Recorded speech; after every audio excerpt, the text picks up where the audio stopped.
Zabbuli eya 28. Zabbuli ya Dawudi. Okusaba okukuumibwa eri ababi. Ayi Mukama, gwe nkoowoola olwazi lwange, togaana kumpulira. Bw'onoonsiriikirira, nja kuba ng'abo abakka emagombe. Wulira okukaaba kwange nga nkusaba onnyambe, nga nnyimusa emikono gyange eri ekifo kyo ekitukuvu. Tontwalira mu boonoonyi n'abo abakola ebibi, aboogera ne bannaabwe eby'emirembe, naye ettima nga liri mu mitima gyabwe.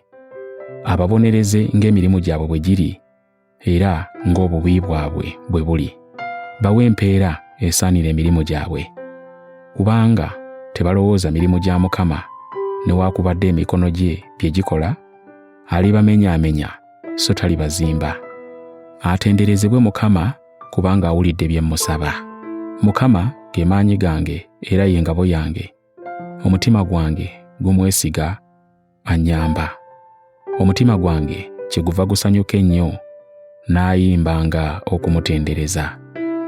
Mukama ge maanyi g'abantu be, kye kinunula eky'obulokozi eri oyo gwe yasiiga amafuta. Lokola abantu bo, obawenga omukisa, obaliisenga, obawanirirenga emirembe gyonna.